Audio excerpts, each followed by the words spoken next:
J'ai toujours détesté les cimetières. C'est ironique de penser que je viens ici tous les samedis maintenant.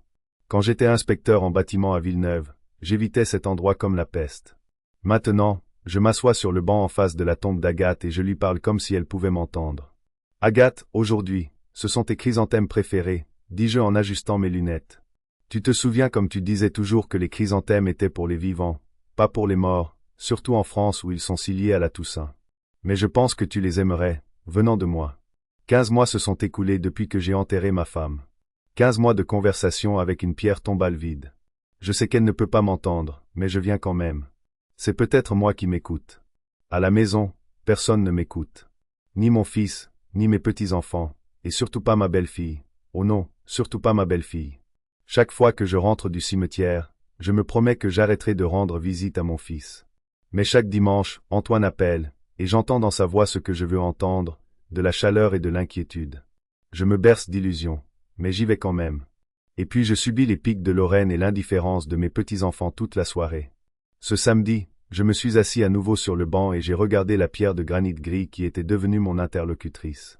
J'ai 73 ans, dont 47 passés avec Agathe. Maintenant, il n'y a plus qu'une dalle avec des dates de vie et un vide glacial à sa place. Lorraine m'a encore demandé aujourd'hui si je voulais réfléchir à une maison de retraite. Je dis en regardant le portrait de ma femme sur la pierre. Elle dit qu'ils ont des gens formidables là-bas qui savent comment s'occuper des personnes de mon âge. C'est comme si j'étais une sorte de machine cassée qui a besoin d'un traitement spécial. Le vent bruise dans la cime des arbres et j'aime à penser que c'est Agathe qui soupire et secoue la tête. Elle n'a jamais aimé Lorraine. À l'époque où Antoine l'a amenée pour la première fois nous l'a présentée, Agathe m'a murmuré. Cette fille a des yeux froids, Thomas. Mais que pouvais-je faire? Antoine la regardait comme si elle était le soleil de son univers. Tu avais raison à son sujet, dis-je en ajustant les fleurs dans le vase. Je le suis toujours. Rentrer à pied est mon habitude quotidienne. Le docteur Martin dit qu'à mon âge, je devrais bouger davantage. C'est étrange, avant je marchais pour vivre plus longtemps, mais maintenant je marche pour passer le temps. Ma maison est dans le vieux quartier de Villeneuve, parmi des maisons tout aussi vieilles et délabrées. Un bâtiment de 2 étages avec de la peinture écaillée et un porche qui grince. Agathe a toujours voulu le repeindre, mais nous avons toujours reporté. Il n'y a plus de raison de le faire maintenant. Tout à l'intérieur est resté tel qu'il était quand elle était là. Je n'ai pas bougé une seule chose. Je n'ai pas jeté une seule babiole. Parfois, je pense que si je garde tout comme avant, Agathe restera ici aussi, dans ses murs, dans ses objets. Antoine et Lorraine vivent dans un nouveau quartier de Villeneuve, dans une maison moderne avec de grandes fenêtres et des meubles design. Chaque fois que je leur rends visite, je me sens comme un étranger, comme un vieux canapé usé dans une pièce pleine de fauteuils de créateurs. Je me suis préparé un café, comme je le fais tous les soirs, et je me suis assis près de la fenêtre. Je vais les revoir demain, endurer à nouveau les regards de Lorraine et l'indifférence des petits-enfants. Pour la première fois après la mort d'Agathe, Antoine avait été prévenant. Il venait tous les jours pour voir comment j'allais. Même Lorraine se tenait à carreau. Mais peu à peu, les choses sont revenues à la normale. Antoine s'est retrouvé débordé de travail. Lorraine s'est souvenue qu'elle ne m'avait jamais aimé. Et les petits-enfants. Les petits-enfants ont simplement oublié que j'existais. Le téléphone a sonné et a interrompu mes pensées. Papa, tu te souviens qu'on t'attend pour le déjeuner demain? La voix d'Antoine semblait aussi pressée que d'habitude, comme s'il appelait entre 2 choses importantes. Bien sûr que je m'en souviens, mon fils. Je ne suis pas encore assez vieux pour oublier des choses comme ça. J'ai essayé de parler légèrement, mais je sentais le ressentiment poindre dans ma voix. Oh, bien. Lorraine prépare un rôti. À demain, papa. Il a raccroché avant que je puisse répondre. Typique de nos conversations ces derniers temps. Courte et vide. J'ai passé beaucoup de temps ce matin à décider quoi porter. C'était stupide, bien sûr, de s'inquiéter de telles choses à mon âge, mais je savais que Lorraine ne manquerait pas de faire un commentaire si je n'étais pas convenable. La dernière fois, elle avait remarqué une tache sur mon pull et avait passé toute la soirée à essayer de la frotter avec une serviette en papier, en disant « Thomas, tu devrais prendre plus soin de toi. » J'ai choisi le costume gris que j'avais acheté autrefois pour aller au théâtre avec Agathe et une cravate bleue. Je me suis regardé dans le miroir. Un vieil homme mince au visage ridé et aux cheveux gris me regardait avec une légère tristesse. « Tu as l'air bien, me suis-je dit, et je me suis immédiatement senti idiot. La maison d'Antoine et Lorraine était à 20 minutes en voiture de la mienne. J'aurais pu appeler un taxi, mais j'ai décidé de prendre le bus. Une autre habitude qui agaçait Lorraine, elle pensait que les transports en commun n'étaient pas pour les gentlemen. En approchant de leur maison, j'ai remarqué que la voiture de Lorraine n'était pas dans l'allée. Étrange. D'habitude, le dimanche, toute la famille est à la maison. J'ai sonné et Antoine a ouvert la porte. Papa, tu es en avance. Il avait l'air un peu confus. Je suis arrivé à la même heure que d'habitude, ai-je répondu en entrant dans la maison. Oui, bien sûr. Entrez Lorraine. Elle devrait bientôt rentrer. Elle est allée voir son amie Hélène pour l'aider avec quelque chose. J'ai hoché la tête même si je savais qu'Hélène était en vacances. Elle me l'avait dit la semaine dernière quand nous nous étions rencontrés au supermarché, mais je n'ai rien dit. Dans le salon, j'ai vu les petits-enfants, Théo et Amélie. Ils étaient assis là, les yeux rivés sur leur téléphone, et n'ont même pas levé les yeux quand je suis entré. Bonjour, mes chéris, ai-je dit avec une fausse gaieté. Théo a marmonné quelque chose sans quitter l'écran des yeux, et Amélie a levé les yeux une seconde, a dit bonjour et est retournée à son téléphone. Je me souviens d'eux courant vers moi quand ils étaient petits. Comment ils me demandaient de raconter des histoires sur mon travail sur les chantiers. Comment ils s'asseyaient sur mes genoux pour regarder des photos dans de vieux albums. Maintenant, ils ont 10 et 12 ans et je ne suis qu'un vieil homme avec qui ils doivent passer les déjeuners du dimanche. Papa, veux-tu un thé en attendant Lorraine? Demanda Antoine, jetant un coup d'œil nerveux à sa montre. Oui, ce serait bien. Nous sommes allés dans la cuisine et Antoine a commencé à s'affairer avec la bouilloire. Je savais qu'il était nerveux à cause de l'absence de sa femme. Je savais qu'elle était encore en retard quelque part et qu'il ne voulait pas en parler. Comment ça va au travail? Ai-je demandé pour détendre l'atmosphère. Ça va, a-t-il haussé les épaules. Comme d'habitude. Beaucoup de projets, peu de temps. Antoine travaillait comme architecte pour une grande entreprise. Il avait toujours été un garçon ambitieux, et j'étais fier de ses réalisations. Mais dernièrement, nous ne parlions presque plus de son travail. Il se contentait de généralités et changeait de sujet. Comment va ton dos? A-t-il demandé. Est-ce que ça te dérange encore? Parfois, mais je gère. Peut-être. Devrais-tu voir un bon spécialiste? Lorraine a dit que la maison de retraite Les Collines du Couchant a d'excellents médecins. Ça y est. On y revient. La maison de retraite. Comme par hasard dans la conversation. Je n'ai pas besoin des médecins d'une maison de retraite, Antoine. J'ai le docteur Martin et il fait un excellent travail.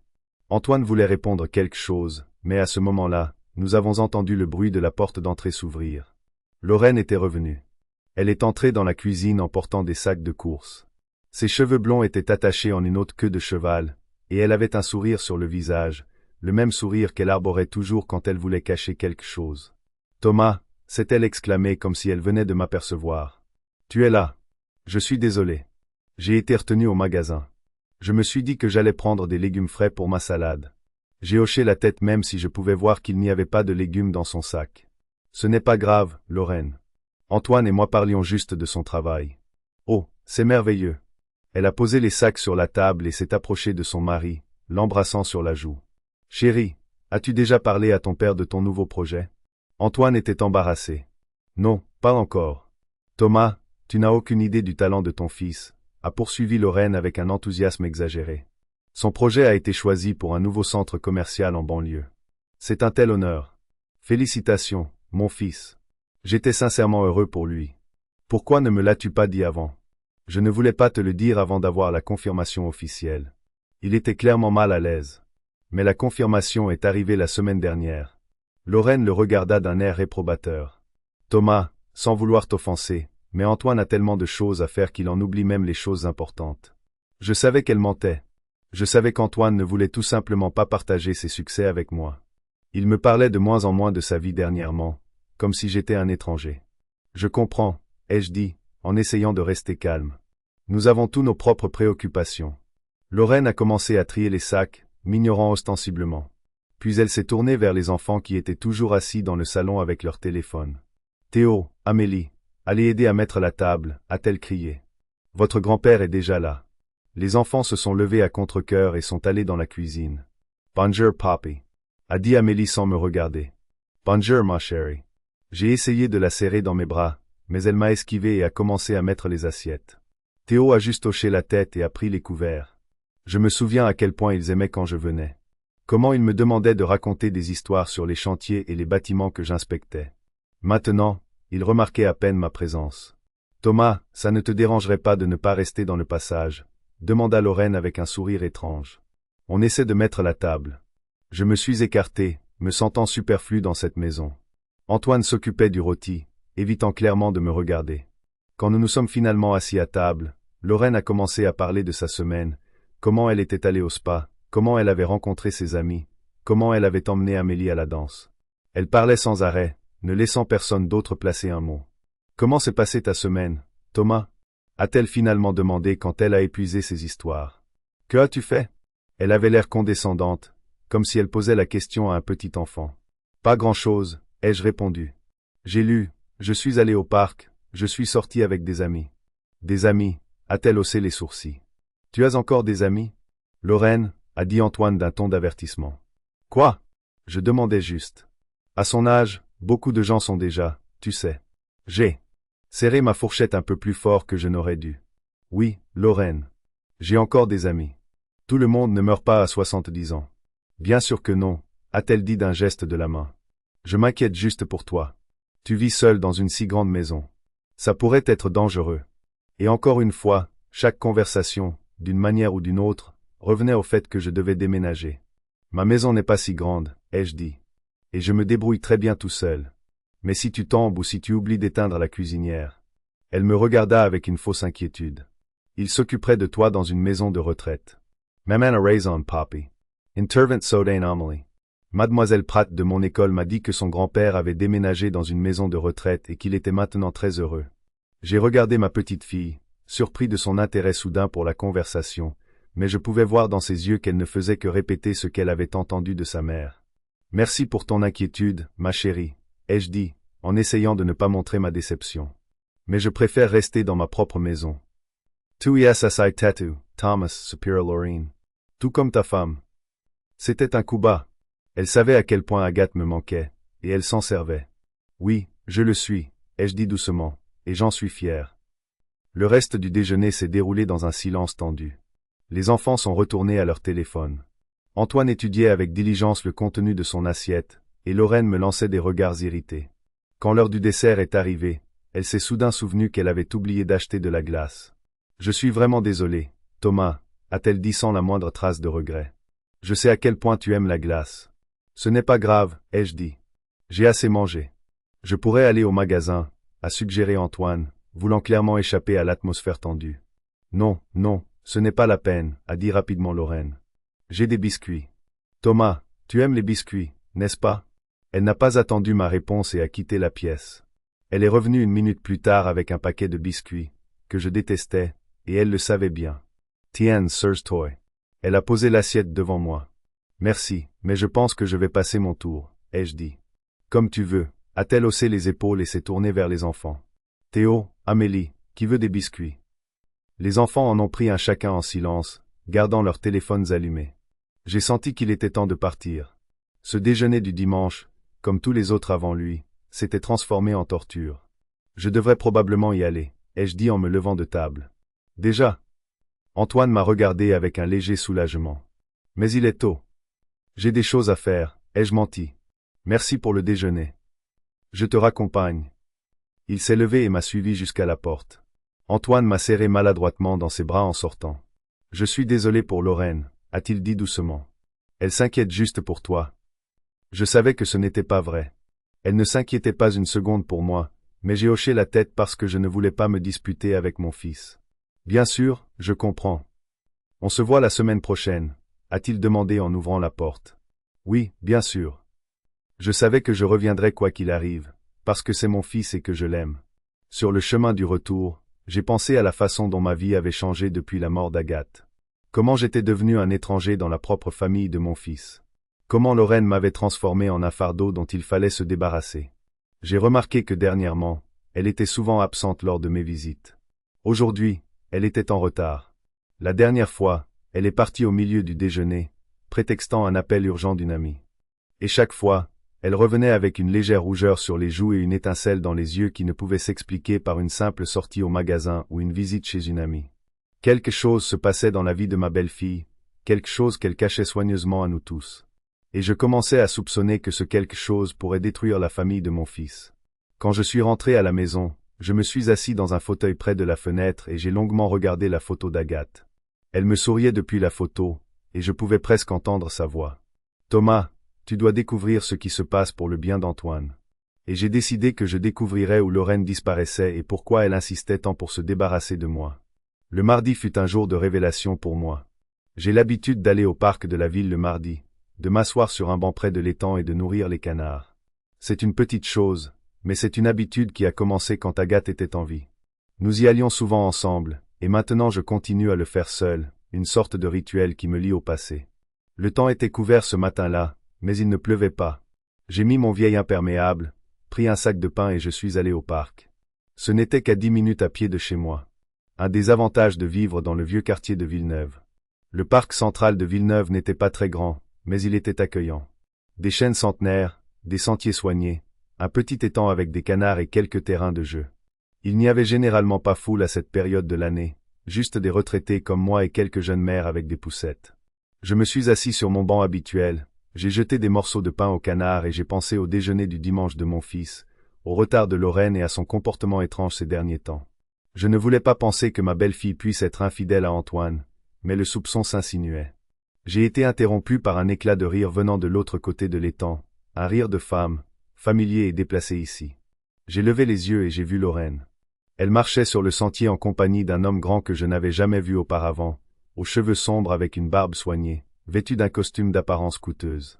Il lui disait quelque chose, se penchant près de son oreille, et elle riait d'une manière qu'elle n'avait jamais eue en présence de mon fils.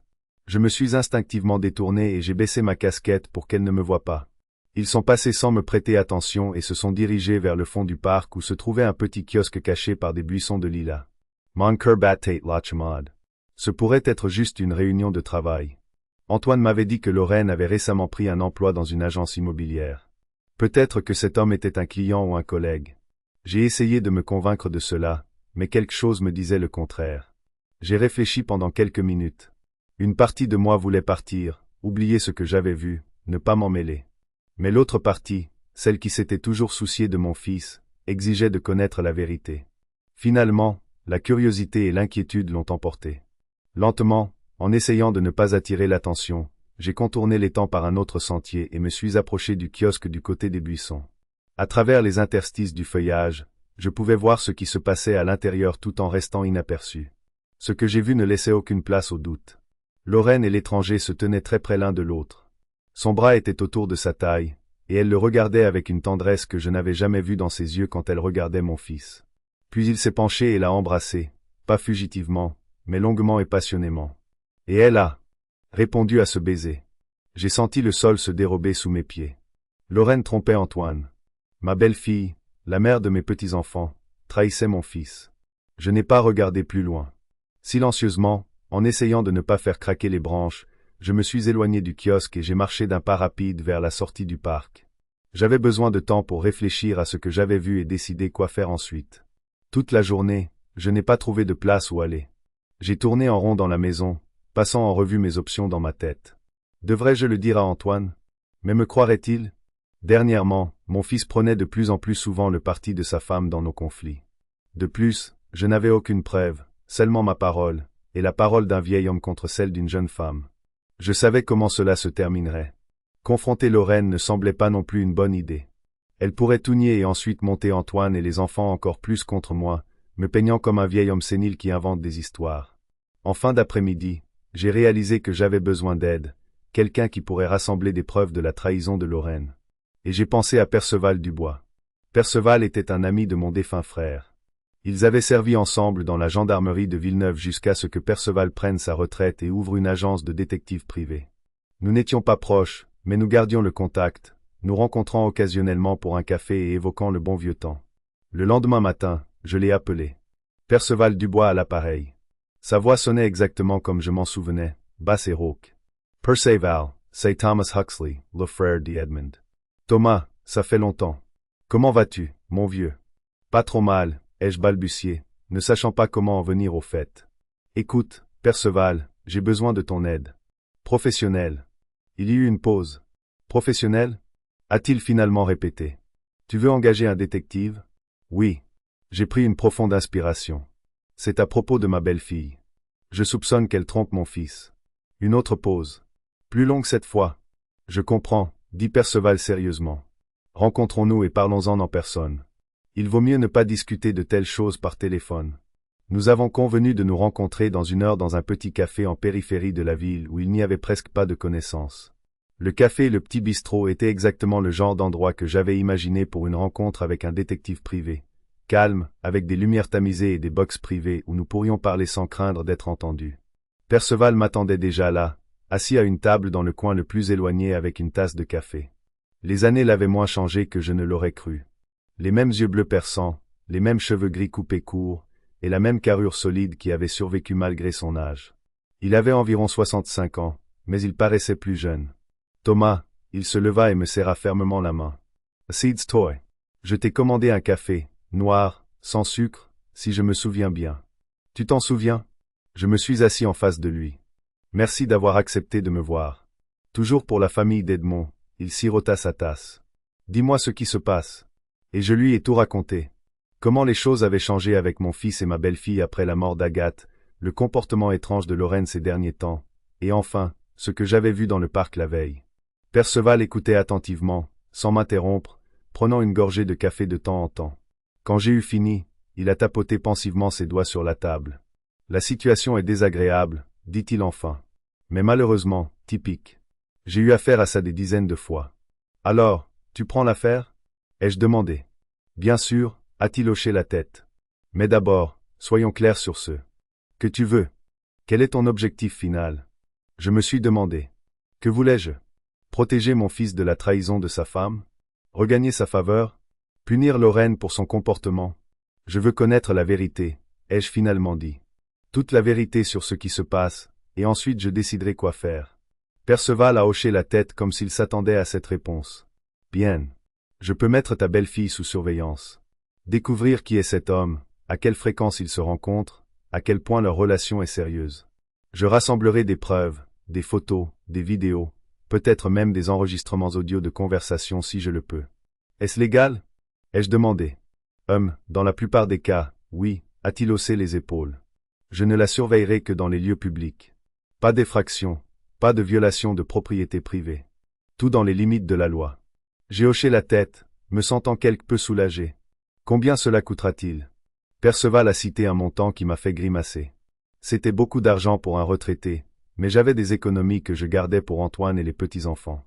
J'ai pensé que cela leur servirait mieux maintenant. Je suis d'accord, ai-je dit. Quand peux-tu commencer? Aujourd'hui, il a sorti un carnet de sa poche. J'aurai besoin de quelques informations. L'adresse de ton fils et de ta belle-fille, leur routine quotidienne, les endroits qu'ils fréquentent, et bien sûr, une photo de Lorraine. Je lui ai donné toutes les informations que j'avais.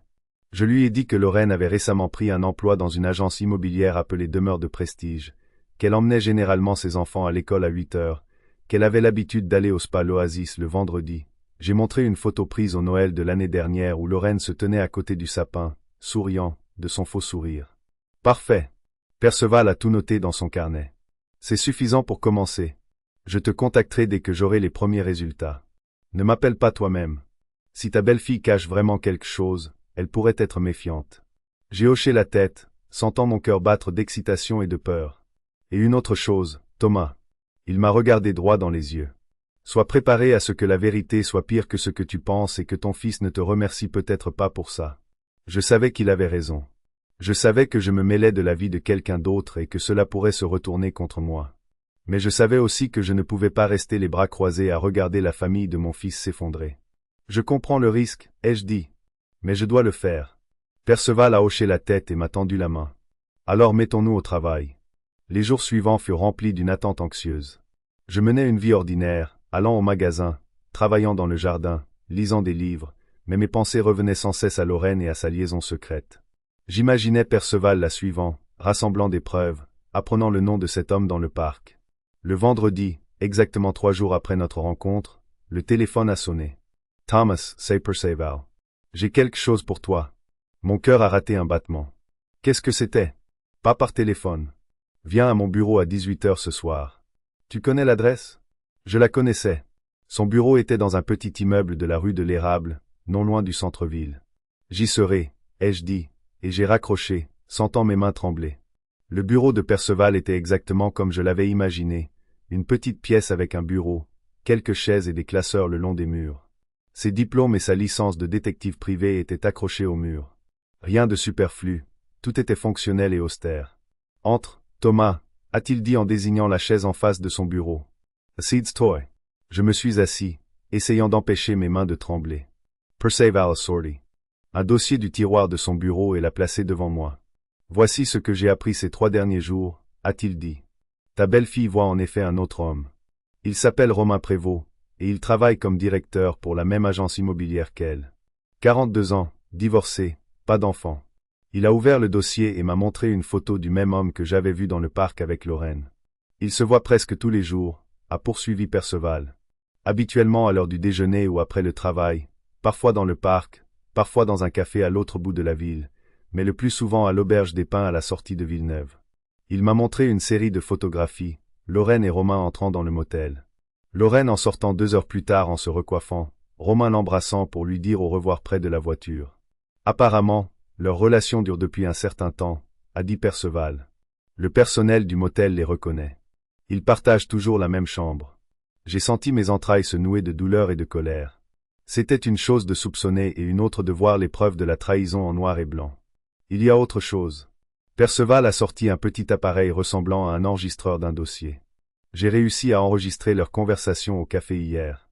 Je pense que tu devrais l'entendre. Il a appuyé sur un bouton et des voix ont rempli la pièce.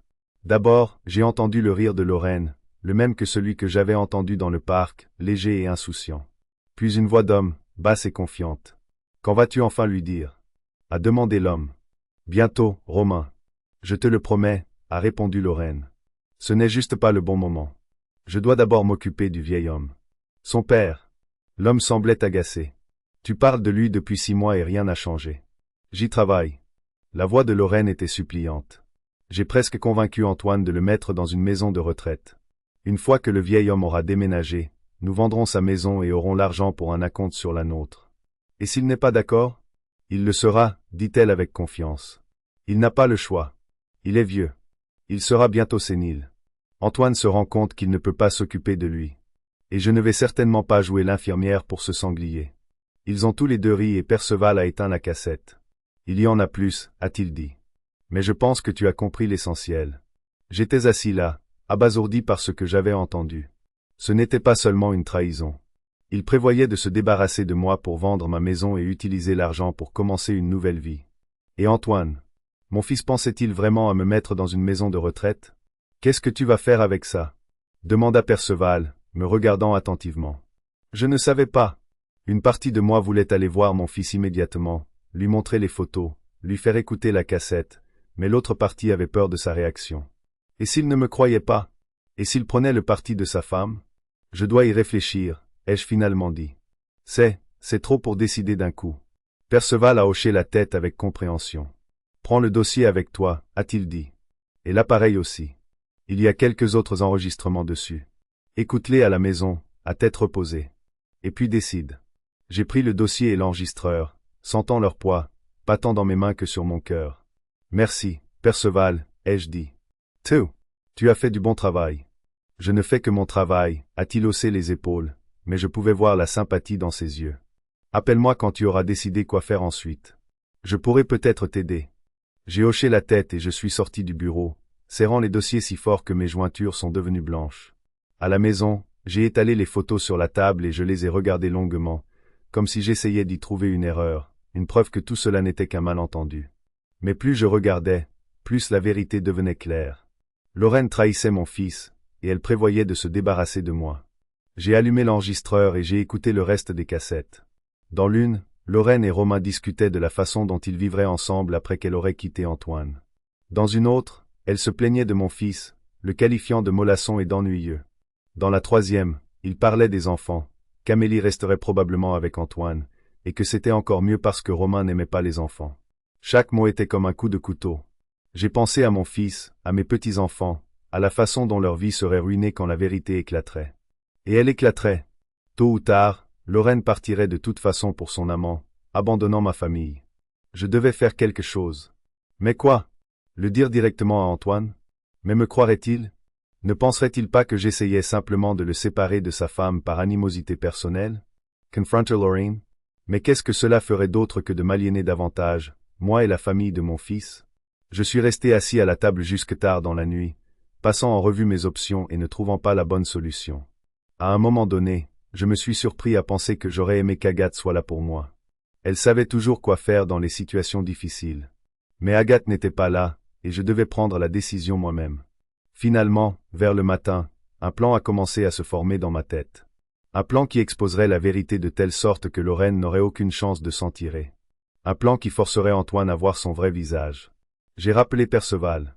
Après avoir appelé Perceval, je me sentis étrangement soulagé. La décision était prise, et maintenant il ne me restait plus qu'à attendre les résultats de l'enquête. Perceval promit d'agir rapidement et efficacement. Je la surveillerai tous les jours, dit-il. J'essaierai de découvrir à quel point leur relation est sérieuse et ce qu'il prévoit. Nous convînmes qu'il me transmettrait les informations en personne pour éviter les appels téléphoniques inutiles. À cette fin, nous choisîmes un petit café en périphérie de la ville où presque personne ne nous reconnaîtrait. En attendant les premiers résultats, je décidai de me comporter comme d'habitude. Le dimanche, je suis allé déjeuner chez Antoine et Lorraine. Bien que chaque regard posé sur ma belle-fille me procurât désormais un mélange de colère et de dégoût, j'essayai de ne pas montrer mes sentiments, souriant, demandant à mes petits-enfants des nouvelles de leurs affaires, discutant de politique et de sport avec mon fils. Lorraine fut particulièrement douce ce jour-là. Elle me proposa des suppléments, s'enquit de ma santé, me donna même un nouveau pull qu'elle disait avoir acheté spécialement pour moi. J'aurais été touché par une telle attention, mais maintenant je la voyais comme une tentative de me faire baisser la garde. « Thomas, comment te sens-tu ces derniers temps ?» demanda-t-elle au dessert en posant une part de tarte aux pommes dans mon assiette. « Je te trouve un peu pâle. »« Je vais bien, Lorraine, » répondis-je, essayant de garder ma voix neutre. « Je suis en pleine forme pour mon âge. »« Bien sûr, bien sûr. » Elle sourit, le sourire que je reconnaissais maintenant comme faux et calculateur. « C'est juste que, tu sais, à ton âge, il faut être particulièrement prudent avec sa santé. Ma tante Patricia a déménagé dans une maison de retraite à cet âge, et cela a littéralement changé sa vie. Il y a de tels soins, de telles conditions. »« Maman. »« A raison, papy, » intervint Théo, toujours sur son téléphone. « À l'école, ils nous ont parlé des maisons de retraite. C'est plutôt cool. » Je regardais mon petit-fils, essayant de comprendre s'il pensait vraiment cela ou s'il ne faisait que répéter les paroles de sa mère. Je voulais lui demander s'il voulait vraiment que son grand-père vive parmi des étrangers au lieu d'être avec sa famille, mais je ne le fis pas. « Merci pour votre sollicitude, » dis-je à la place, mais je préfère rester dans ma maison. Tous mes souvenirs sont là. Des souvenirs. Lorraine fronça légèrement les sourcils comme si le mot avait un mauvais goût. Mais Thomas, le passé c'est le passé. Il faut vivre dans le présent. Et je vis dans le présent. Je la regardai droit dans les yeux. Le présent dans lequel je veux rester chez moi. Elle détourna le regard la première, et je ressentis une petite victoire. La rencontre avec Perceval eut lieu 3 jours après ce déjeuner. Il m'appela tôt le matin et me dit qu'il avait les premiers résultats. Nous convînmes de nous retrouver au même café à midi. J'arrivai un peu avant l'heure convenue et pris une table dans le coin, d'où j'avais une bonne vue sur toute la salle. Perceval arriva à midi pile avec un petit dossier sous le bras. « Les résultats sont là, et ils sont impressionnants, » dit-il sans préambule, s'asseyant en face de moi. « Ta belle-fille trompe effectivement ton fils, et ce depuis un certain temps. » Il ouvrit le dossier et me montra la première photo. Elle montrait Lorraine sortant d'un immeuble de bureau en compagnie d'un homme grand. Il se tenait la main et elle le regardait avec une tendresse que je n'avais jamais vue dans ses yeux quand elle regardait Antoine. « C'est Romain Prévost, » expliqua Perceval. 42 ans, travaille comme directeur dans la même agence immobilière que Lorraine. Divorcé, sans enfant. Selon ses collègues, c'est une personne ambitieuse et assez dure. Il aime les choses chères et les belles femmes. J'examinai attentivement la photo. Romain Prévost était l'homme que j'avais vu avec Lorraine dans le parc. Des cheveux sombres avec une légère touche de gris aux tempes, des traits réguliers, un costume cher, le typique homme d'affaires prospère d'âge moyen. Et ceci, Perceval me montra la photo suivante. Elle montrait Lorraine et Romain assis dans un restaurant, penchés l'un vers l'autre par-dessus la table. Leurs mains se touchaient et ils avaient des sourires conspirateurs sur leurs visages. C'était hier, expliqua Perceval. Le restaurant Le Lys d'Or de l'autre côté de la ville. Ils y ont passé presque 2 heures, puis sont allés en voiture à un motel. La 3e photo les montrait à l'entrée d'un petit motel en périphérie de Villeneuve. Romain tenait Lorraine par la taille et elle riait, la tête renversée en arrière. Je sentis mes entrailles se contracter de douleur et de colère. C'était une chose de soupçonner. C'en était une autre de voir les preuves de la trahison de mes propres yeux. J'ai autre chose. Perceval sortit une petite clé USB de sa poche. C'est un enregistrement audio de leur conversation au restaurant. Je pense que tu devrais l'écouter. Il brancha l'appareil sur son téléphone, mit ses écouteurs et me les tendit. Je les mis et j'entendis la voix de Lorraine, si familière et pourtant si étrangère. Je ne peux plus attendre, Romain, dit-elle. Cette double vie m'épuise. Je veux être avec toi. Seulement avec toi. Moi aussi, ma chérie, répondit la voix d'homme, basse et confiante. Mais nous devons être prudents. Un divorce est toujours une affaire compliquée, et si ton mari découvre notre liaison, il ne découvrira rien. La voix de Lorraine était confiante. Antoine ne remarque rien. Il est trop occupé par son travail et trop confiant. Et les enfants, demanda Romain. Il pourrait soupçonner quelque chose. Les enfants, Lorraine rit. Ils sont à un âge où rien ne les intéresse à part leurs gadgets. De plus, je les ai bien élevés. Ils font ce que je dis et croient ce que je leur dis. Et le vieil homme, le père de ton mari. Je me tendis en les entendant parler de moi. Thomas? Lorraine rit de nouveau, mais cette fois son rire était dur. Il est trop absorbé par son chagrin pour sa femme décédée pour remarquer quoi que ce soit autour de lui. De plus, je fais tout mon possible pour le convaincre de déménager dans une maison de retraite. Dès qu'il acceptera, nous vendrons sa maison et nous aurons l'argent pour un acompte sur la nôtre. Tu es sûr qu'il le fera? Romain semblait dubitatif.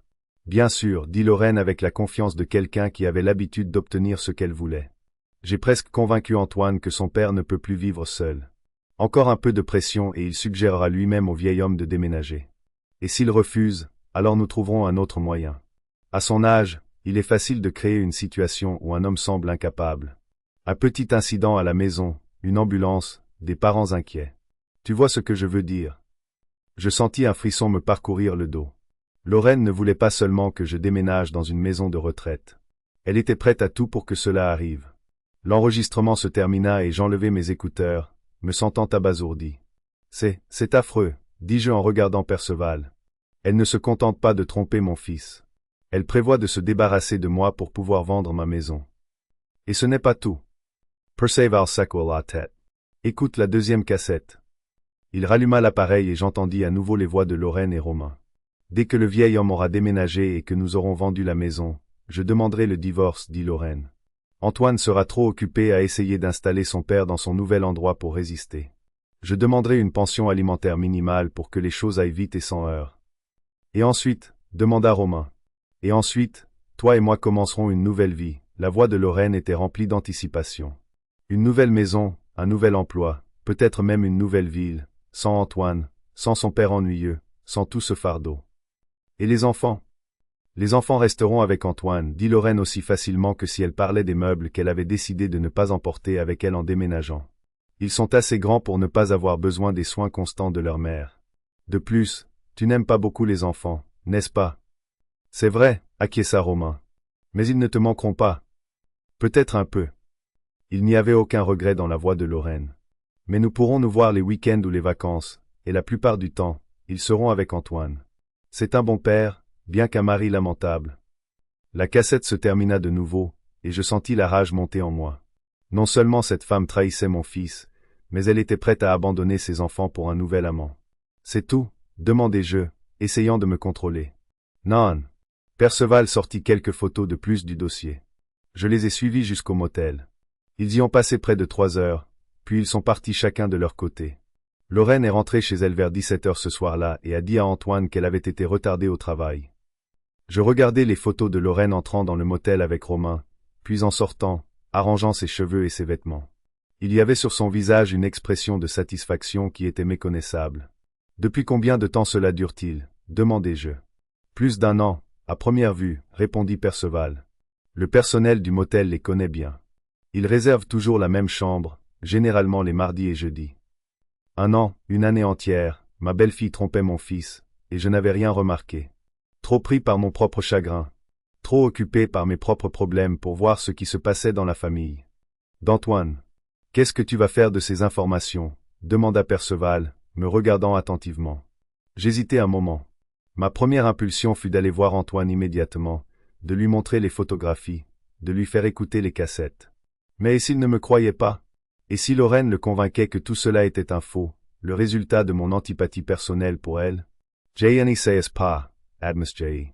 Je dois y réfléchir. Je comprends. Perceval hocha la tête. Ce n'est pas une décision facile, mais quoi que tu choisisses, je te soutiendrai. Il me tendit un dossier de photographie et un appareil d'enregistrement. Toutes les preuves sont ici.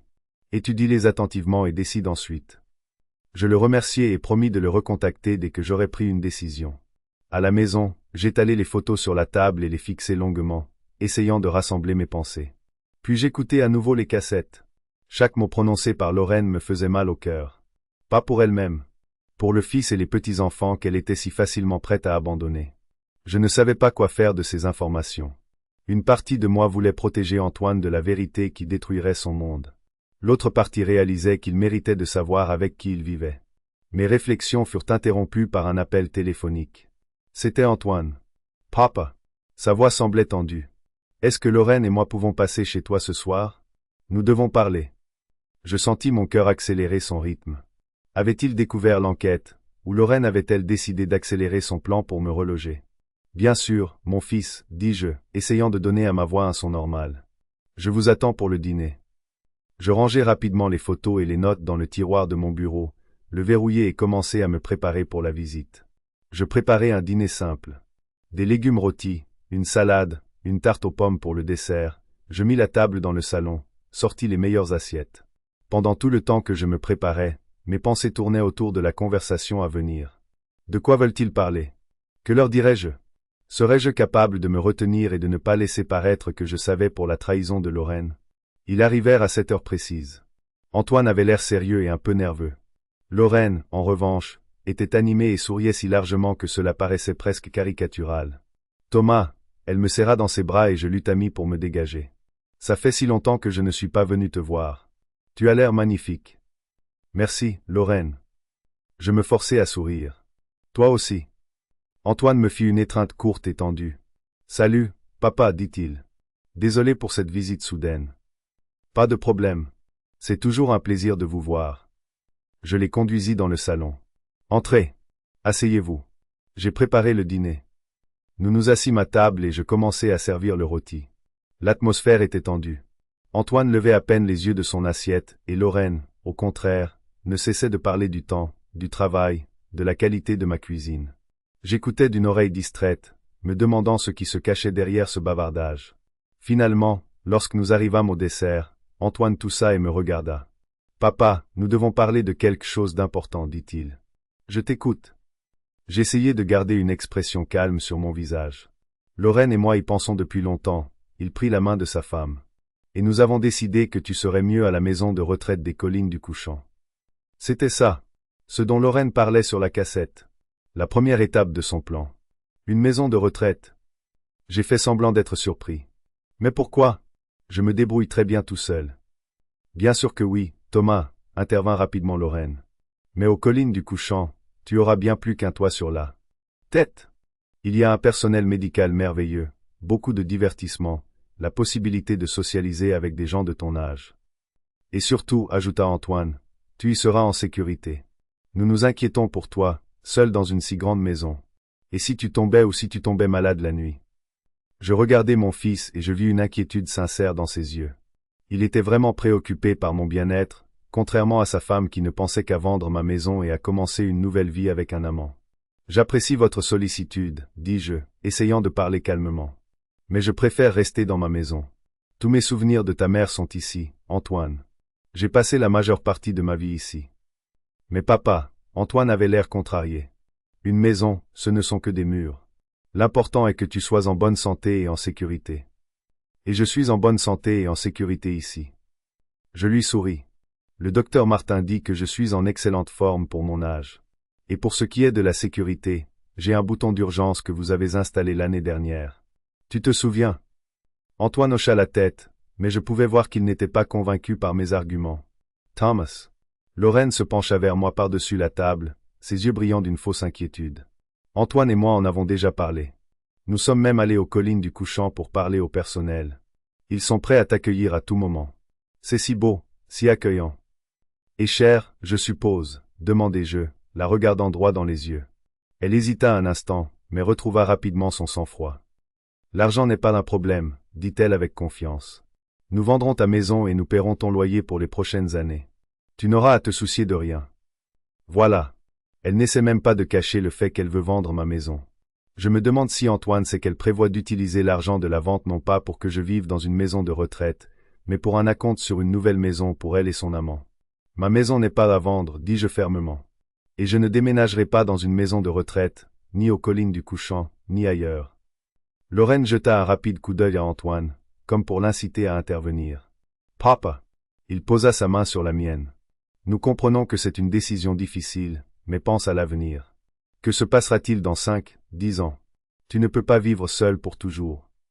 Quand je ne pourrai plus vivre seul, alors nous déciderons. Je lui serrai la main. D'ici là, je reste ici. Lorraine ouvrit la bouche pour dire quelque chose, mais Antoine l'arrêta d'un geste.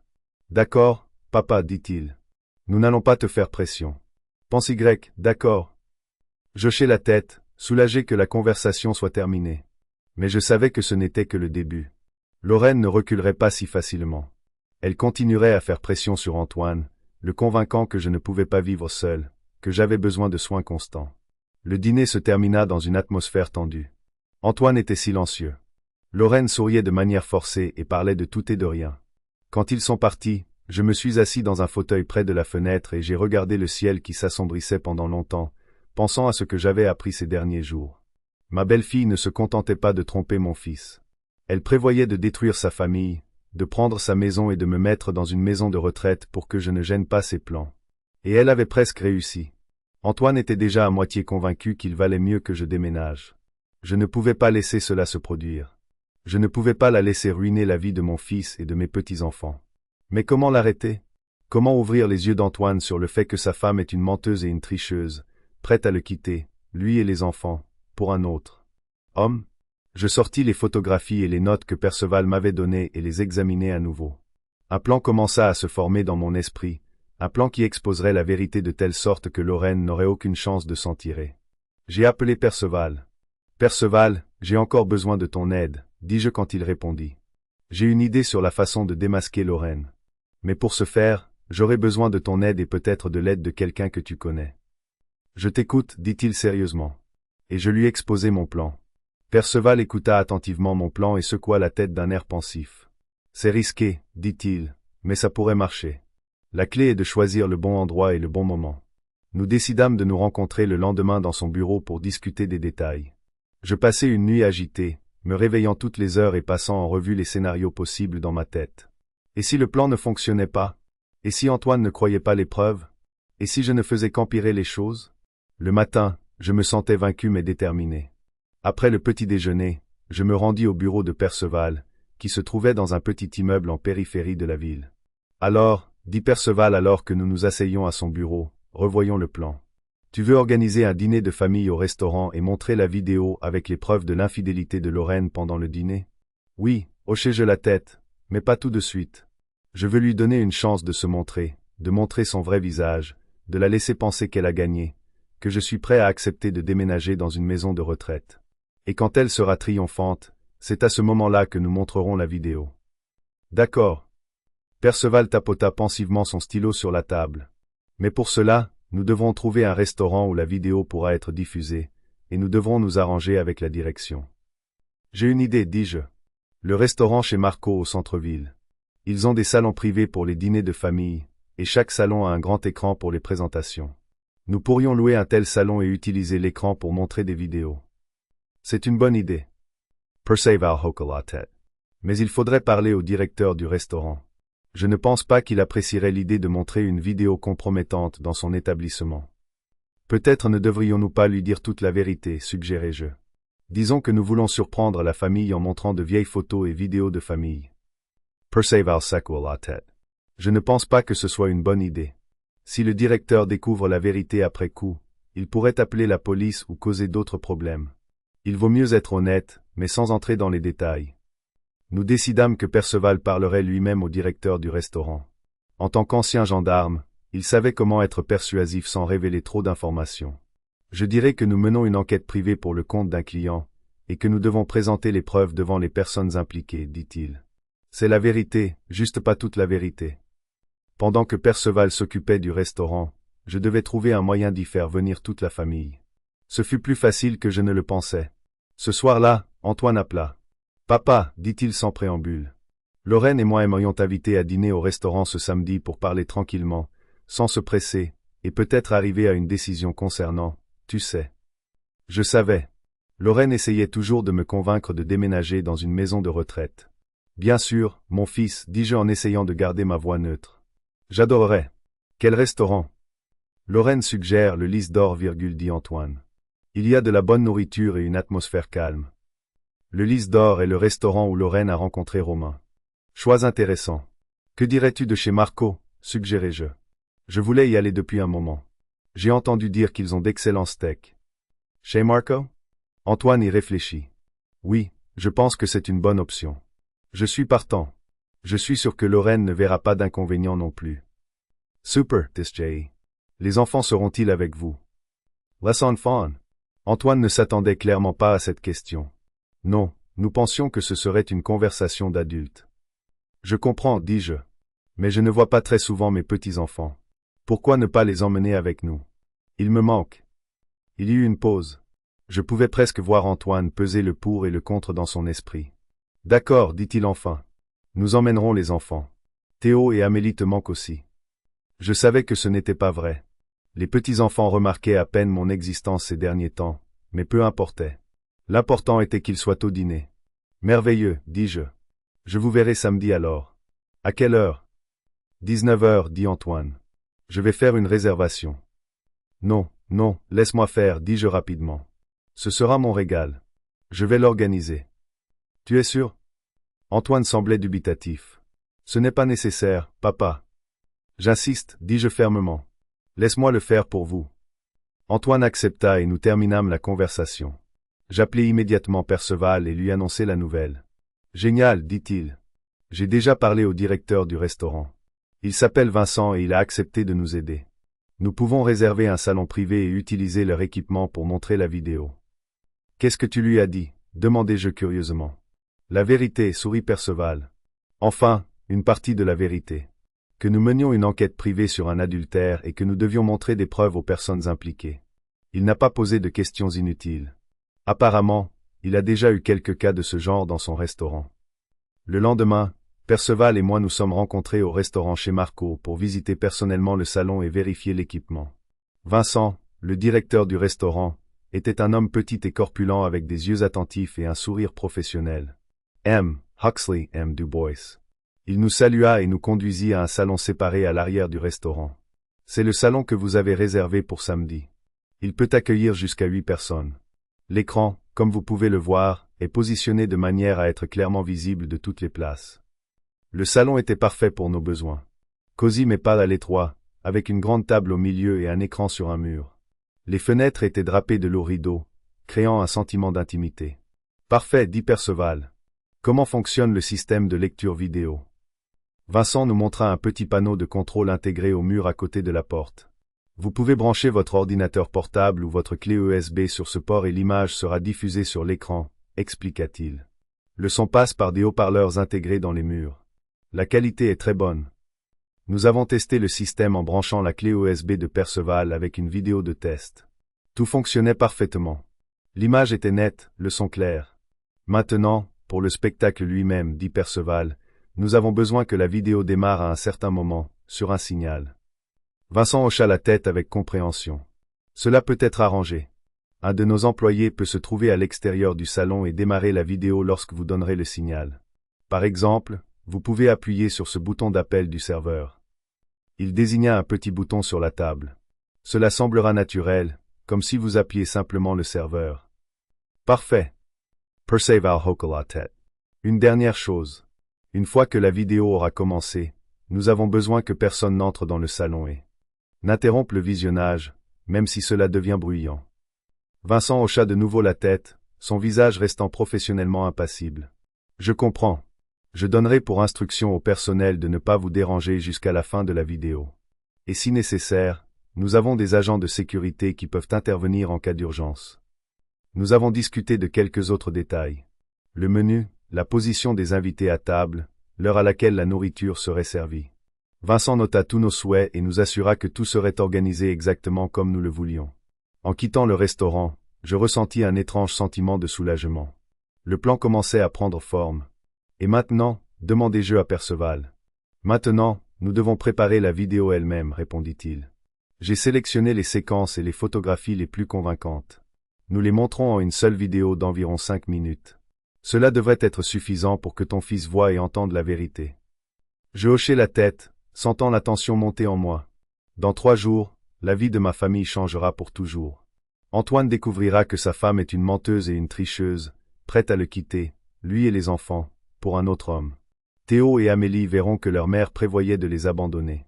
Ce sera douloureux, très douloureux pour eux tous. Mais peut-être que cette douleur les sauvera d'une douleur encore plus grande à l'avenir. « Es-tu sûr de vouloir aller jusqu'au bout » demanda Perceval, me regardant attentivement. Il n'est pas trop tard pour arrêter. Je me suis demandé.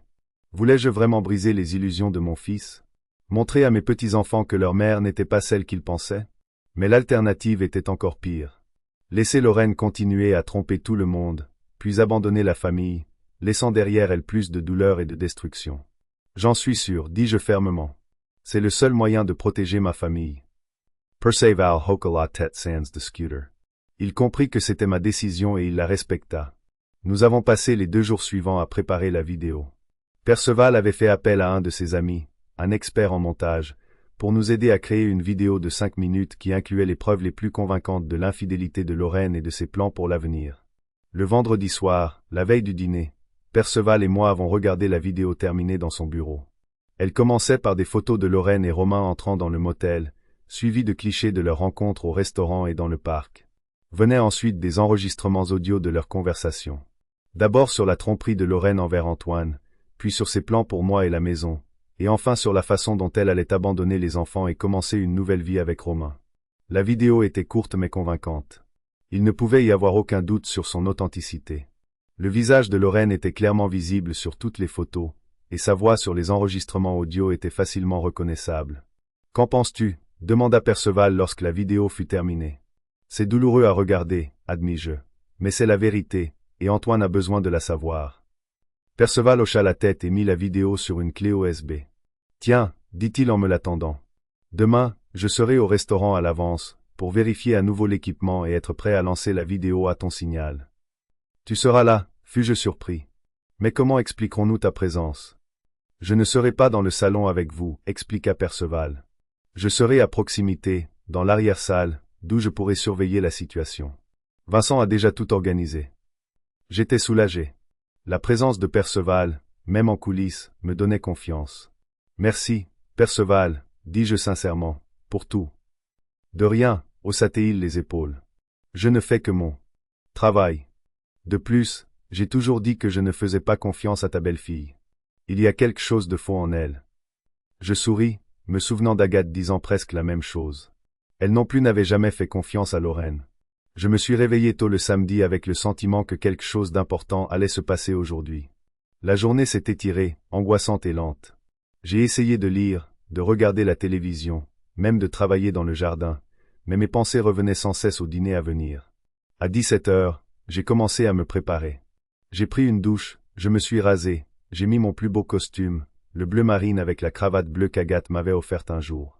Je me suis regardé dans le miroir. Un homme âgé aux cheveux gris et au visage ridé me regardait avec de la détermination dans les yeux. Aujourd'hui, Agathe, dis-je à voix haute comme si elle pouvait m'entendre, je protégerai notre famille. À 18h30, j'ai hélé un taxi et je suis allé au restaurant. Perceval m'attendait déjà là, dans le petit bureau à côté de notre salon. Tout est prêt, dit-il. L'équipement a été vérifié. La vidéo a été chargée. Dès que tu appuieras sur le bouton du serveur, le spectacle commencera. J'ai hoché la tête, sentant mon cœur battre dans ma poitrine. Et si Lorraine essaie d'arrêter la vidéo ou de quitter le salon? Ne t'inquiète pas pour ça. Perceval me te pota el Paul. Les portes seront verrouillées dès le début du spectacle. Personne ne pourra sortir avant la fin, et la sécurité du restaurant sera prête si les choses dégénèrent. Cela m'a un peu calmé, même si j'étais toujours nerveux. Je suis entré dans le salon et je me suis assis à ma place, en bout de table, en face de l'écran. La table était magnifiquement dressée, avec un vase de fleurs fraîches au centre. Tout avait l'air festif et solennel, ce qui contrastait étrangement avec ce qui allait se passer. À 18h55, on frappa à la porte et Vincent entra dans le salon. « Monsieur Huxley, votre famille est arrivée, dit-il. Je vais vous les amener dans une minute. »« Merci, Vincent. » J'ai pris une profonde inspiration, essayant de me calmer. Est-ce que tout est prêt? Tout est prêt, monsieur, hocha-t-il la tête professionnellement. À votre signal. Il est sorti et quelques secondes plus tard, la porte s'est rouverte. Antoine, Lorraine et les enfants, Théo et Amélie, sont entrés. Antoine avait l'air tendu. Lorraine affichait son faux sourire, et les enfants, comme d'habitude, étaient absorbés par leur téléphone. « Papa !» Antoine m'a serré dans ses bras. « Tu es déjà là, et tu as l'air en pleine forme. »« Merci, mon fils. » Je lui ai tapoté le dos. « C'est bon de vous voir tous. » Lorraine s'est approchée et m'a embrassé sur la joue. Je pouvais sentir son parfum. Trop sucré, trop écœurant. « Thomas, quel beau salon tu as choisi, » dit-elle en regardant autour d'elle. « Et si confortable. L'endroit parfait pour un dîner de famille. » J'ai essayé, ai-je répondu, en essayant de garder ma voix normale. Théo, Amélie, venez dire bonjour à papy. Les petits-enfants se sont à contre-cœur détachés de leur téléphone et se sont approchés de moi. Je les ai serrés dans mes bras, les sentant se tendre à mon contact. Ils avaient autrefois aimé mes étreintes, courant vers moi quand je venais leur rendre visite. Maintenant, j'étais presque un étranger pour eux. Asseyez-vous. J'ai indiqué les sièges autour de la table. J'ai commandé vos plats préférés. Nous nous sommes assis. Moi en bout de table, Antoine à ma droite, Lorraine à ma gauche, les enfants à côté d'elle. Un positionnement parfait pour regarder une vidéo. Tout le monde aurait une bonne vue de l'écran. Le serveur a apporté des amuse-gueules et du vin pour les adultes, des jus pour les enfants. La conversation a commencé de manière tendue, sur le temps, l'école, le travail. Progressivement, l'atmosphère s'est un peu détendue, surtout après qu'Antoine ait bu un verre de vin. Quand les plats principaux sont arrivés, Lorraine a décidé de passer au sujet principal de la soirée. « Thomas, » dit-elle en coupant un morceau de steak. « Nous sommes si heureux que tu aies accepté de dîner avec nous ce soir, surtout que nous avons un sujet important à discuter. »« Oui, bien sûr, » ai-je hoché la tête, prenant une gorgée de vin. « La maison de retraite, je suppose. »« Exactement, » sourit-elle comme si j'avais répondu correctement à une question difficile. « Antoine et moi y avons beaucoup réfléchi, et nous pensons que les collines du Couchant est l'endroit parfait pour toi. Nous avons même organisé une visite là-bas la semaine prochaine pour que tu puisses voir par toi-même. »« C'est très gentil de votre part, » ai-je dit. « Et ensuite ? » ?»« Après que j'aurai déménagé aux collines du Couchant. » Eh bien, Lorraine a jeté un coup d'œil à Antoine. « Nous avons pensé qu'il serait sage de vendre ta maison. Elle est trop grande pour une seule personne. Elle nécessite un entretien constant. L'argent de la vente pourrait être utilisé pour payer ton séjour aux collines du Couchant. » Je comprends. J'ai hoché la tête comme si je considérais sérieusement ces paroles. Combien penses-tu que vaut ma maison? Nous n'avons pas encore fait d'estimation officielle, dit rapidement Lorraine. Mais compte tenu de l'emplacement et de la taille, j'imagine au moins 350 000 €, peut-être même 400 000 €. J'ai vu ses yeux s'illuminer à la mention du montant. De l'argent qu'elle dépensait déjà mentalement pour une nouvelle vie avec Romain. C'est beaucoup d'argent, ai-je dit. Assez pour la maison de retraite et pour d'autres besoins, je suppose. Bien sûr, elle n'a pas vu le piège dans mes mots. Ton séjour aux collines du Couchant sera entièrement pris en charge, et le reste de l'argent pourra être investi ou utilisé pour les besoins de la famille. J'ai regardé Antoine. Il avait l'air mal à l'aise, clairement décontenancé. Les enfants continuaient de manger, ne montrant aucun intérêt pour la conversation. « Et quand prévoyez-vous de me faire emménager ?» ai-je demandé. « Le plus tôt sera le mieux. » Lorraine s'est avancée, sentant que j'étais sur le point d'accepter. Peut-être dès le mois prochain. Il y a une place vacante aux collines du Couchant en ce moment, mais elle se remplit vite. J'ai hoché la tête lentement, comme si je considérais ses paroles. Puis j'ai posé mon verre sur la table et je l'ai regardé. Tu sais, Lorraine, j'y ai beaucoup réfléchi. À la maison de retraite, à la vente de la maison, aux besoins de la famille. Elle me regarda avec impatience, presque avidement. Et j'ai pris une décision, dis-je, la regardant droit dans les yeux. Mais avant de l'annoncer, j'aimerais vous montrer quelque chose. Quelque chose qui pourrait vous faire changer d'avis sur beaucoup de choses. J'ai appuyé sur le bouton du serveur. C'était le signal pour Perceval. Lorraine avait l'air perplexe. Nous montrer? Que veux-tu nous montrer, Thomas? À ce moment-là, les lumières du salon se sont légèrement tamisées, et l'écran sur le mur s'est animé. Les premières images de la vidéo sont apparues devant nous. Lorraine et Romain entrant dans le motel en se tenant la main. Lorraine se figea, la bouche ouverte, fixant l'écran. On la voyait clairement, elle et Romain, entrant à l'auberge des Pins. La date et l'heure dans le coin de l'image ne laissaient aucun doute sur le fait que l'enregistrement était récent. « Quoi? Qu'est-ce que c'est » finit-elle par articuler, se tournant vers moi. Je fixais l'écran en silence tandis que les images changeaient. Lorraine et Romain assis au restaurant, se tenant la main, s'embrassant dans le parc, entrant à nouveau dans le motel un autre jour. La date dans le coin de l'écran changeait, mais les personnages restaient les mêmes. Antoine était assis, immobile, son visage devenant progressivement pâle. Théo et Amélie se sont détournés de leur téléphone et ont regardé l'écran et leur mère avec des yeux écarquillés. « Éteins ça !» Lorraine a sauté de sa chaise. « Éteins ça tout de suite !» Elle s'est précipitée vers la porte mais l'a trouvée verrouillée. Puis elle s'est précipitée vers l'écran, essayant de trouver un moyen d'arrêter la vidéo, mais Perceval y avait aussi pensé.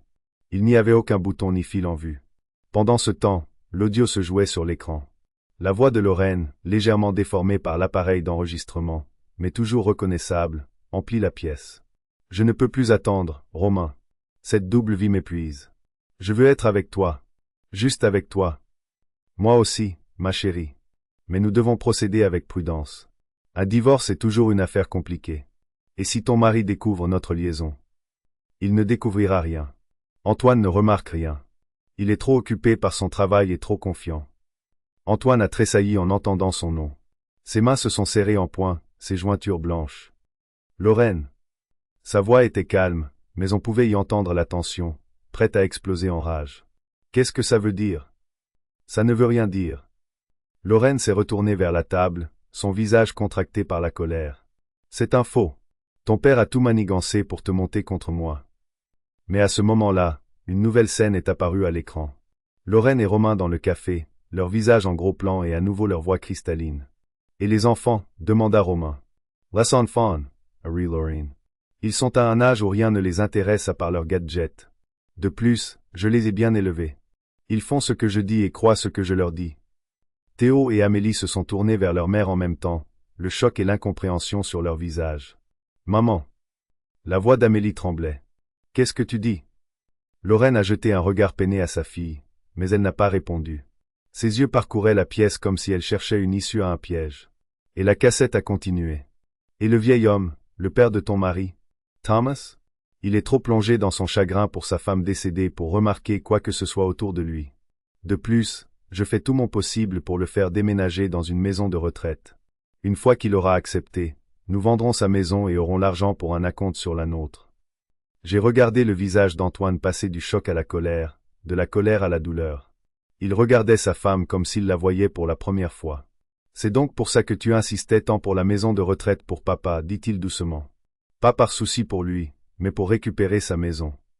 Non, Antoine, tu ne comprends pas. Lorraine s'est approchée de lui, essayant de lui prendre la main, mais il s'est dégagé. Ce n'est pas vrai. Mais elle a été interrompue par sa propre voix à l'écran. Dès que le vieil homme aura déménagé et que nous aurons vendu la maison, je demanderai le divorce. Antoine sera trop occupé à essayer d'installer son père dans son nouvel endroit pour résister. Je demanderai une pension alimentaire minimale pour que les choses aillent vite et sans heurts. Et ensuite, demanda Romain. Et ensuite, toi et moi commencerons une nouvelle vie, une nouvelle maison, un nouvel emploi, peut-être même une nouvelle ville, sans Antoine, sans son père ringard, sans tout ce fardeau. Et les enfants? Les enfants resteront avec Antoine. Ils sont assez grands pour ne pas avoir besoin des soins constants de leur mère. De plus, tu n'es pas vraiment fan des enfants, n'est-ce pas? C'est vrai, mais ils ne te manqueront pas. Peut-être un peu, mais nous pourrons nous voir les week-ends ou les vacances, et la plupart du temps, ils seront avec Antoine. C'est un bon père, bien qu'un mari lamentable. Il y eut un silence de mort dans le salon. Amélie se mit à pleurer doucement, presque. Silencieusement. Théo était assis, immobile, le visage blanc comme un linge. Antoine fixait l'espace devant lui comme s'il ne voyait rien. Lorraine se tenait au milieu de la pièce, les bras ballants, impuissant. Elle n'essayait plus de nier l'évidence, ne cherchait plus d'excuses. La vérité était trop évidente, trop irréfutable. La vidéo s'est terminée, l'écran s'est éteint et le bureau est redevenu lumineux. J'ai regardé ma famille, brisée, secouée, et j'ai ressenti un étrange mélange de tristesse et de soulagement. Tristesse qu'ils aient dû apprendre une vérité si amère et soulagement que le mensonge soit enfin terminé. Je peux expliquer, dit enfin Lorraine. Sa voix semblait faible, incertaine. Expliquer quoi? Antoine leva les yeux vers elle, la douleur dans le regard. Comment tu m'as trompé avec ce Romain? Comment tu as prévu de te débarrasser de mon père et de vendre sa maison? Comment tu as prévu d'abandonner nos enfants? Qu'est-ce que tu veux expliquer exactement, Lorraine? Tu ne comprends pas. Elle secoua la tête. J'étais malheureuse. Tu ne m'as jamais donné ce dont j'avais besoin. Toujours le travail, le travail, le travail, et Romain, il me comprend. Il m'apprécie. Et les enfants? La voix d'Antoine tremblait d'une colère contenue. Tu allais les abandonner aussi? Parce que je ne les appréciais pas. Je n'allais pas les abandonner, s'exclama Lorraine. Je les aurais vus, quand? Quand cela aurait été pratique pour toi et ton amant, l'interrompit Antoine. Quand tu aurais eu un moment de libre dans ta nouvelle vie. Lorraine ne répondit pas. Elle se tenait la tête baissée, comme si elle se rendait. Iti toi papa? Antoine se tourna vers moi. Tu savais pour ça? Depuis combien de temps? Pas depuis longtemps, répondis-je honnêtement. Je les ai vus ensemble dans le parc par hasard et j'ai décidé de vérifier mes soupçons. J'ai engagé un détective privé qui a rassemblé toutes ces preuves. Et tu as décidé de monter ce spectacle. Je pouvais entendre le ressentiment dans sa voix. Pourquoi n'es-tu pas venu me voir en premier? Parce que tu ne m'aurais pas cru, dis-je doucement. Tu aurais pensé que j'inventais tout parce que je n'aimais pas Lorraine. Tu avais besoin de preuves tangibles, et je les ai fournies. Antoine resta silencieux un moment, considérant mes paroles. Puis il hocha lentement la tête. Tu as probablement raison, dit-il doucement. Je n'y aurais pas cru. J'étais aveugle. Papa? Amélie essuya ses larmes. Maman voulait vraiment nous quitter. Mon cœur se serra de douleur pour ma petite fille. Elle était encore une enfant malgré ses 12 ans et son apparence d'adulte. Ta mère était confuse, dis-je, essayant d'adoucir le coup. Les gens disent parfois des choses qu'ils ne pensent pas. Non, papy, intervint Théo, sa voix sonnant étonnamment ferme pour un garçon de 10 ans. Ne nous plains pas. Nous avons entendu ce qu'elle a dit. Elle voulait nous quitter parce que son nouvel ami n'aime pas les enfants. Lorraine tressaillit à ces mots comme si elle avait reçu un coup de poing. Théo, mon bébé, ce n'est pas vrai. Elle fit un pas vers son fils, mais il recula. Ne m'appelle pas comme ça, dit-il froidement. Tu nous as menti. Tu nous as menti tout le temps. Les enfants, s'il vous plaît. Lorraine se tourna vers les 2 enfants, les larmes aux yeux. Je vous aime. Je ne vous aurais jamais quitté. Mais tu allais le faire. Amélie regarda sa mère avec des yeux secs. Nous l'avons entendu nous-mêmes. Lorraine regarda Antoine, impuissante, comme si elle cherchait du soutien, mais il se détourna. Il y eut une lourde pause. Personne ne savait quoi dire ensuite. Toutes les cartes avaient été abattues, tous les masques enlevés. Et maintenant, demanda enfin Lorraine, sa voix sonnant fatiguée et vaincue. Maintenant? Antoine se leva de son siège. Maintenant, tu fais tes valises et tu pars. Chez ton Romain, vers ta nouvelle vie. Sans moi, sans les enfants, sans la maison que tu prévoyais d'obtenir en vendant la maison de mon père. Antoine, SILT plate. Elle essaya de lui prendre la main, mais il se dégagea. Parlons-en quand les choses se seront calmées. Nous pouvons arranger les choses. Arranger les choses? Il sourit amèrement. Qu'est-ce que tu veux arranger exactement, Lorraine? Ta trahison? Tes plans pour abandonner tes enfants? Ton désir d'envoyer mon père dans une maison de retraite pour prendre ses biens? Lequel de ces points considères-tu comme réparable? Elle ne répondit pas, baissa simplement la tête. Je vais demander le divorce, continua Antoine. Et je demanderai la garde exclusive des enfants. Compte tenu de ces preuves, il fit un signe de tête vers l'écran éteint. Je pense que le tribunal sera de mon côté. Tu ne peux pas m'enlever mes enfants. La voix de Lorraine était paniquée. Ils sont à moi. Ce ne sont pas des objets, Lorraine, dit-il doucement. Tu ne peux pas les enlever, mais tu as dit toi-même que tu voulais les laisser avec moi, que tu n'en avais pas besoin dans ta nouvelle vie. Ce n'est pas ce que je voulais dire. Elle a élevé la voix. Tu sors mes mots de leur contexte. Quel contexte peut expliquer ce que nous avons tous entendu? Antoine secoua la tête. Ça suffit, Lorraine. Ça suffit. Il se tourna vers les enfants. Théo, Amélie, nous partons. Maintenant. Les enfants se levèrent sans regarder leur mère. Leurs visages étaient fermés, leurs yeux secs. Ils paraissaient plus âgés que leur âge, comme s'ils avaient vieilli de plusieurs années au cours de la dernière demi-heure. Papa, me dit Antoine. Tu viens avec nous? Je secouai la tête. Non, mon fils. J'ai quelque chose à terminer ici. Je reviendrai plus tard. Il hocha la tête, comprenant que j'avais besoin de temps. D'accord, on se voit à la maison. Il prit les enfants par la main et les conduisit vers la porte. Lorraine fit un mouvement comme si elle voulait les suivre, mais s'arrêta, réalisant la futilité du geste. La porte se referma derrière eux, et il ne restait plus que Lorraine et moi. Elle se tenait au milieu de la pièce, paraissant soudain petite et perdue. « Pourquoi as-tu fait ça, demanda-t-elle doucement. Pourquoi as-tu détruit ma famille? Je n'ai pas détruit ta famille, Lorraine, répondis-je calmement. Tu l'as fait par tes propres actions et décisions. Tu m'as toujours détesté, dit-elle amèrement. Dès le premier jour. Non, je ne te détestais pas. J'espérais que tu rendrais mon fils heureux, mais tu as choisi une autre voie. Tu ne sais rien de nous. Elle s'est soudain mise à crier. Tu ne sais rien de notre mariage, de nos problèmes. Peut-être ai-je acquiescé. Mais je sais que la tricherie et le mensonge ne sont pas la solution. Toi. Elle suffoquait de colère. Tu me dégoûtes depuis le premier jour. Vieux, ennuyeux, toujours à te mêler de mes affaires. Tu penses tout savoir, que tu as le droit de juger, mais tu n'es qu'un vieil homme misérable et seul qui est jaloux du bonheur des autres. Je la regardai calmement, ne ressentant ni colère ni ressentiment. Ces paroles ne pouvaient pas me blesser car elles ne contenaient aucune vérité. Tu as fini, lui demandai-je quand elle s'arrêta pour respirer. Oui, elle s'affaissa dans une chaise, soudain épuisée par son accès de colère. J'ai fini. Je me suis levé, j'ai ajusté ma cravate et j'ai pris mon manteau sur le dossier de la chaise. Au revoir, Lorraine, dis-je. J'espère que tu trouveras ce que tu cherches, mais j'ai bien peur qu'il n'y ait pas de bonheur là-dedans. Je me suis retourné et je suis allé à la porte. Avant de sortir, je me suis retourné et je l'ai regardée une dernière fois. Elle était assise, immobile, fixant le vide devant elle, une femme qui avait tout perdu à cause de sa cupidité et de son égoïsme. Perceval m'attendait dans le couloir. Tout s'est déroulé comme prévu, dit-il en me regardant attentivement. Comment vas-tu? Je vais bien, répondis-je, ressentant un étrange vide à l'intérieur. Just fatigue. Je comprends. Il posa sa main sur mon épaule. Allez, je te ramène à la maison. Non. Je secouai la tête. Pas à la maison. Chez Antoine. Lui et les enfants ont besoin de soutien en ce moment.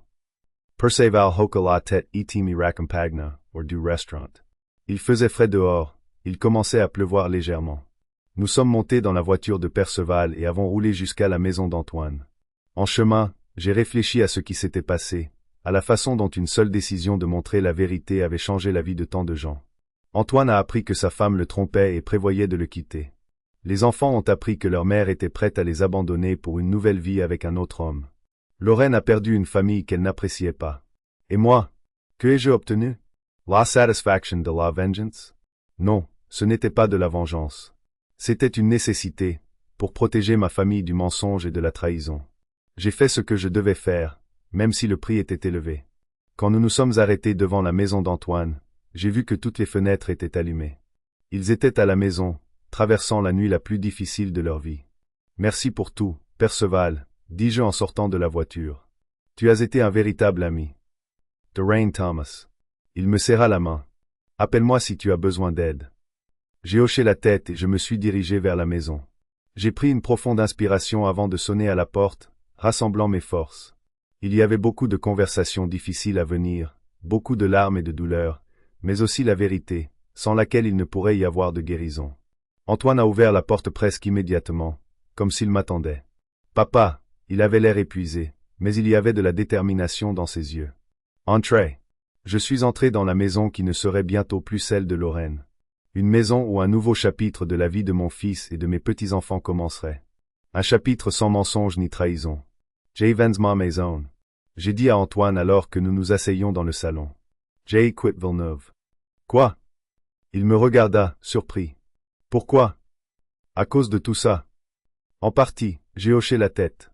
Mais surtout parce qu'il est temps de changer. Trop de souvenirs dans cette ville. Trop de fantômes du passé. Mais où iras-tu? Je pouvais entendre l'inquiétude dans sa voix. Je n'ai pas encore décidé. J'ai souri.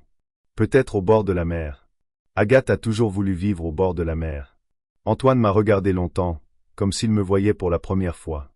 Tu as bien fait, papa, dit-il enfin, de nous montrer la vérité. C'était douloureux, mais nécessaire. Je sais, mon fils. J'ai pris sa main. Et je suis désolé pour ce qui s'est passé. Ne le sois pas. Il a souri faiblement. Il vaut mieux connaître la vérité que de vivre dans le mensonge.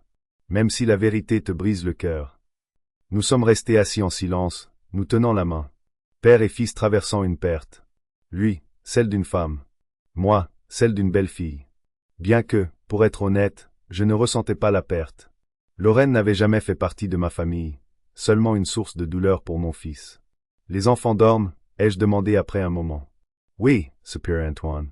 Ils ont été secoués, surtout Amélie. Elle n'a pas cessé de pleurer jusqu'à ce qu'elle s'endorme. Ce sera difficile pour eux, ai-je dit. Mais ils sont forts. Ils s'en sortiront. Je l'espère. Il se frotta le visage avec ses mains, paraissant soudain plus vieux que son âge. Que devrais-je leur dire à propos de Lorraine? À propos du divorce, de tout ça? La vérité, ai-je répondu simplement. Pas tous les détails, bien sûr, mais les bases. Que leur mère a fait un choix, et que ce n'était pas en faveur de la famille. Que tu seras toujours avec eux, qu'ils seront toujours aimés. Antoine hocha la tête, considérant mes paroles. Et Lorraine, demanda-t-il. Et si elle revenait? Essayez de voir les enfants. C'est à toi et aux enfants de décider, ai-je dit. Mais je pense qu'ils ont besoin de temps maintenant. Du temps pour comprendre, du temps pour pardonner. S'ils sont prêts à pardonner. Et toi? Il me regarda. Lui pardonneras-tu? Je me suis demandé. Pardonner à Lorraine d'avoir essayé de ruiner la vie de mon fils, d'avoir été prête à abandonner mes petits-enfants, d'avoir prévu de m'utiliser, moi et ma maison, pour son propre gain. Non, répondis-je honnêtement. Je ne lui pardonnerai pas, mais pas pour ce qu'elle m'a fait. C'est pour ce qu'elle vous a fait, à toi et aux enfants. Antoine hocha la tête avec compréhension. Merci, papa, dit-il doucement, pour m'avoir ouvert les yeux, pour avoir été là pour moi. Je serai toujours là pour toi, mon fils, je lui serrai la main. Même si je m'en vais, je serai toujours là pour toi. Nous sommes restés assis comme ça pendant longtemps, parlant du passé, de l'avenir, de ce qui nous attendait.